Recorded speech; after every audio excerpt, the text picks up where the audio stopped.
been wanting to do this for a while is put together a semi-real, semi-fictional case study of a retirement planner.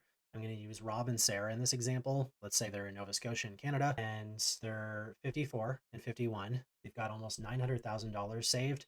And Rob, let's say, comes to me in this scenario and asks me, can I quit my job next year? How are we looking? And one of the biggest issues I'll note with so many people I look at for the retirement planners is that these two have been put up with an advisor and they're paying for mutual funds, which are extremely high cost. And I'm going to show that cost in a fee breakdown. I'm going to share my screen and walk through this actual planner. And I'm going to stress test their entire portfolio to see how we can fix this and to see how good of shape they're in for their withdrawals and where they should withdraw from and the strategy. Put this together. I have 4 tabs: assumptions, fee, drawdown, and summary. Bob's 54, Sarah's 51. They're both aiming to retire at 55. Sarah's like, I've got 4 good years left in me. She wants to work. Rob's obviously at the door. My assumptions in here too for inflation. Let's say they're earning about 7.5%. This could be adjusted and it'll change the model. So the one thing that I'm going to walk through first is the mutual funds plus advisor pain. The government benefits. Rob's going to start collecting. Let's say he wants CPP at 65, but he could start withdrawing at 60. However, there is a reduction in CPP for that, and then both will get OAS at 65. And then this is the old threshold, but from last year. Their balances specifically is Rob has 450,000 in RRSP. He also has a little bit in TFSA. Sarah has a defined contribution pension, which will convert to a locked-in rate account in retirement. She has a larger TFSA, and then they have a non-registered account as well.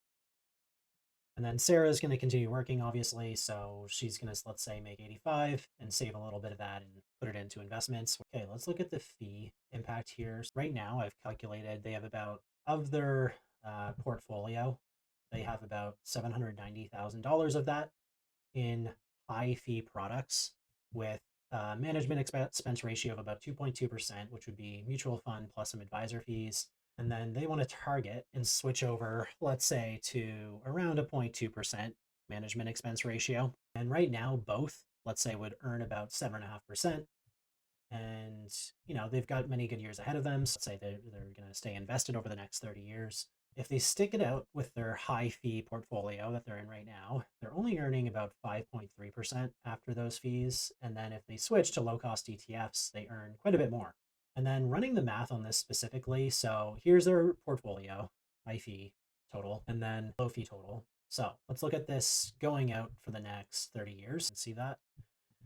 So every year, their portfolio will increase by the return. Let's say on average, obviously, there's going to be ups and downs, but this is an average rate of return. And this column is a low fee portfolio. Every year, it's pretty wild, but that expense ratio gap, because you're not actually saving more long term by using these advisors or mutual funds or active managed funds. They earn typically around their index, slightly underperform it typically. So they're usually getting a little bit less return compared to the index that they're tracking, and they're charging you so much money for it. It's extremely painful for me to see this math. And I mean, literally, this math pays for someone else's retirement fee or pays for someone else's retirement. This number is a little bit aggressive here that I'm showing in this column of cumulative fees because their portfolio is not going to keep growing at this rate. They're going to start taking from it. However, for most people invested that have large portfolios, these fees really do add up over time. And let's say they did not touch this, which obviously they're going to, but the delta after 30 years of this for low cost ETFs and non advisor do it yourself route, the difference is crazy. It's $2.8 million over 30 years. It's gone. It's not to a market crash, not to bad luck. It's just quietly compounding, significantly compounding year after year. They're not saving you from real pain. This is literally millions of dollars left on the table for them. Anyways, actually, one thing too I just wanted to show quickly that I brought up here was a real mutual fund offered by TD. Sorry, TD, I'm picking on you today. And this is a pretty classic offering from the portfolio and from an advisor. And their fee on this, plus an advisor fee that would also charge you on top of this. So you could be even looking at a higher than 2.2% ratio, depending on what the advisor charges you. It's in about 70 to 75% equity to bond ratio. And over the last 5 years, it's returned about 43%, which is decent. However, when I look at offerings that are similarly structured, that are well diversified, like XGrow and XBall, and these are shares, but Vanguard offers the exact same thing. This is XGrow is 80-20% equity to bond, and XBall is 60-40. So somewhere this fund is somewhere in between both of these, and these are both very well diversified, over 10,000 companies globally, U.S., Canada markets, and then bonds, obviously.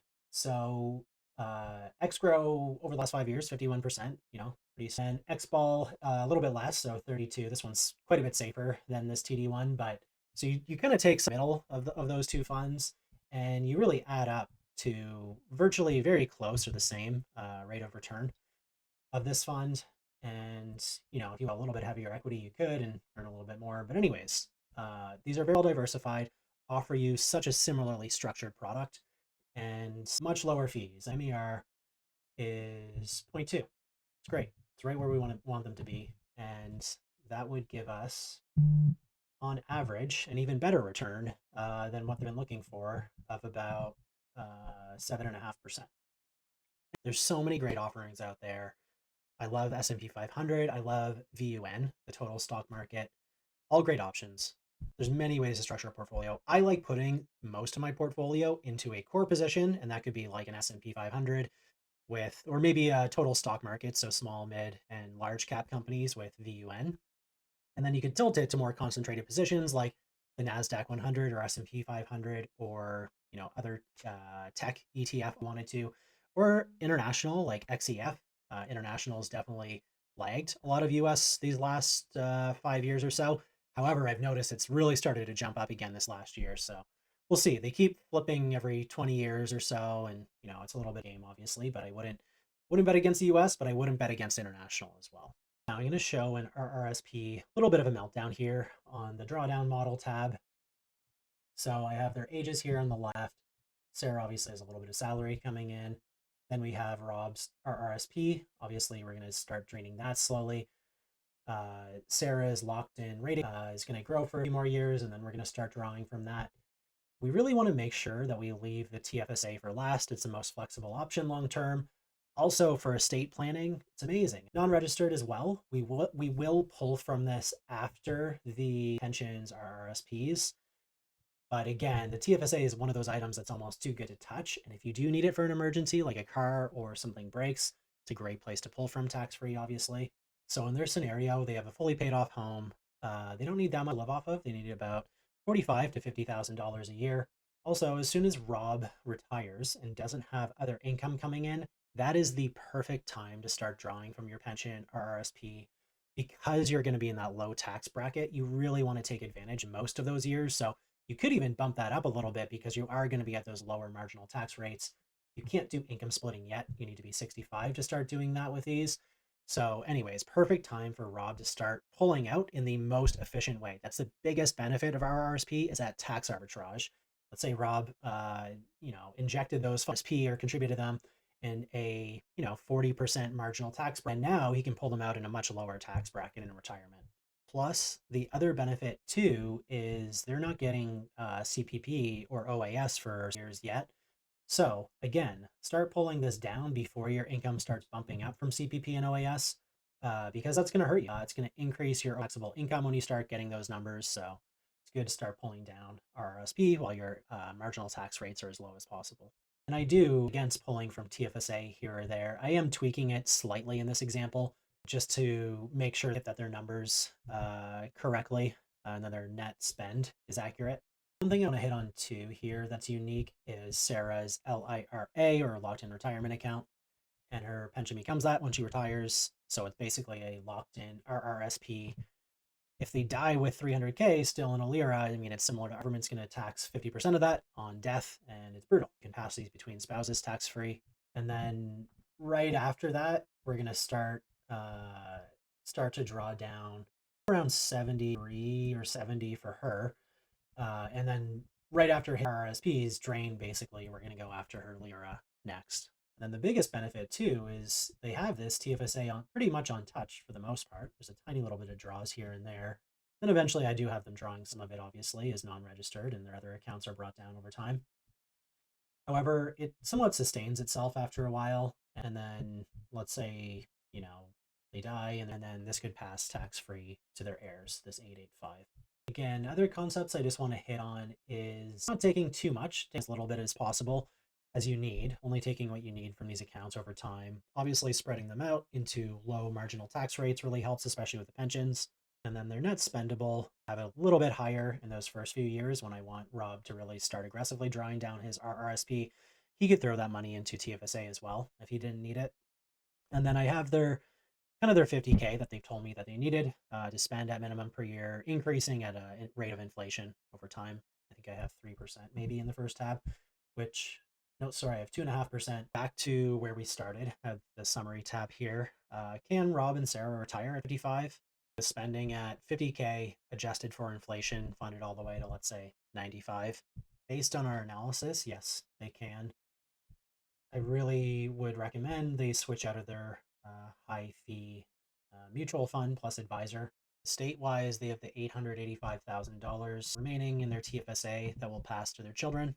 We could have been a little bit more effective or efficient on the tax rate here for withdrawals and retirement, being pretty conservative in this. And then I didn't go through a full detailed income splitting example, which I will in the future as soon as they hit 65. And I would typically make separate columns for that, and then just make sure we're splitting income to make sure each person's in the lowest tax bracket possible. But they're in pretty low tax brackets already. It was a pretty simplified version, but I like liking these. And if anyone wants to send me their real numbers, possibly in the future, I might change a few things. But I'd be happy to model those out for free, just for the educational purpose of sharing these videos, and might go into a little bit more detail.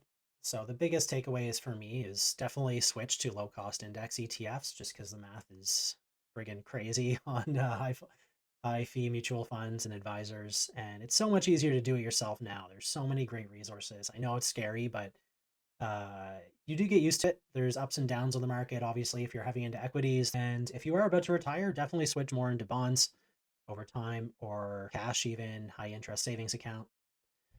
I always recommend to withdraw your highest tax areas first, like your RRSP and pension funds, and before CPP and OAS kick in.